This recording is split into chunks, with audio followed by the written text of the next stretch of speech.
ditahan polisi usai mengkritik kegiatan TNI Polri di media sosial. Menanggapi hal ini, PLT Kepala Komisi Nasional Hak Asasi Manusia atau Komnas HAM Perwakilan Maluku, Juliati Toisuta menilai ada indikasi pelanggaran hak berpendapat dalam kasus tersebut. Untuk informasi selengkapnya akan disampaikan langsung oleh wartawan Tribun Ambon, Ridwan Tuasamu yang kini sudah terhubung bersama kami. Silakan Ridwan. Baik, rekan Mei. Jadi Thomas Madalis merupakan pemuda asal Mahai, Maluku Tengah yang beberapa waktu lalu sempat viral karena ditangkap oleh aparat kepolisian, tepatnya adalah ditangkap oleh Polres Maluku Tengah atas dugaan kasus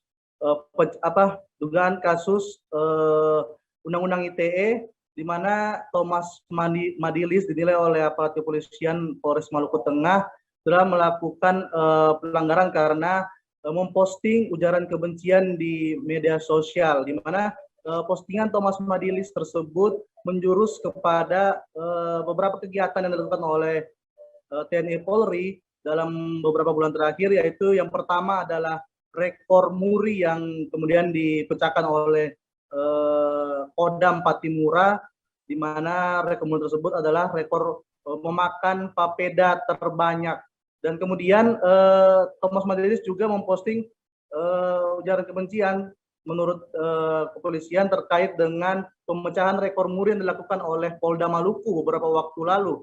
Untuk memperingati Hari Bayangkara, Polda Maluku kemudian menggelar atau memecahkan rekor muri meminum jus pala terbanyak yang dilakukan di lapangan Tahapari Ambon. Dalam beberapa postingannya, aparat kepolisian menilai bahwa Thomas Madilis mengeluarkan kata-kata yang kasar dan menjurus kepada ujaran kebencian.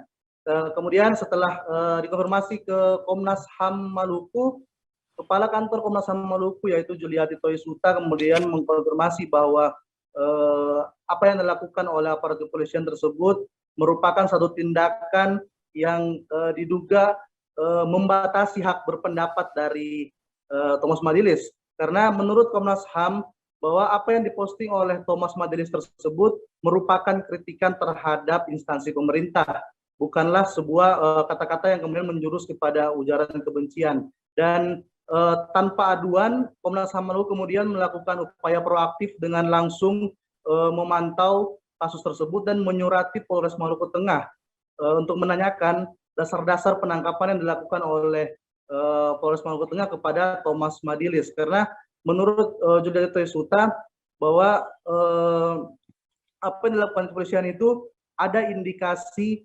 mengkriminalisasi warga terhadap hak berpendapat yang dikeluarkan oleh Thomas Madilis. Dan Komnas HAM kemudian langsung melakukan gerakan cepat untuk menangani kasus tersebut.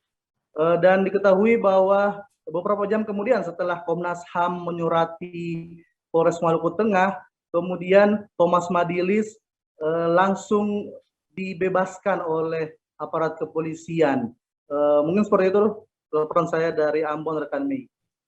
Baik, terima kasih Ridwan Tuasamu atas laporan Anda, dan Tribuners, wartawan kami juga telah menghimpun wawancara dengan PLT Kepala Komnas HAM Perwakilan Maluku. Berikut tayangannya untuk Anda. Kita akan melihat dengan hak atas kebebasan berpendapat dan berekspresi setiap warga negara tentunya.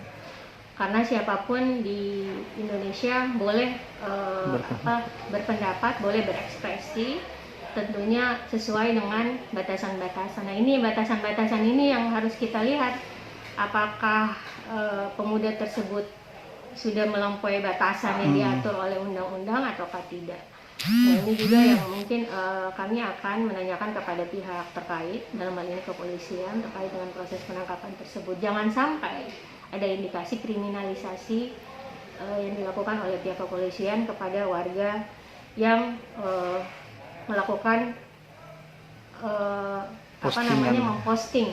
memposting kritiknya terhadap pemerintah atau institusi negara di sosial media. Berarti dari analisa awal Komnas HAM itu, postingan dari pemuda itu tidak mengandung unsur kebencian berarti?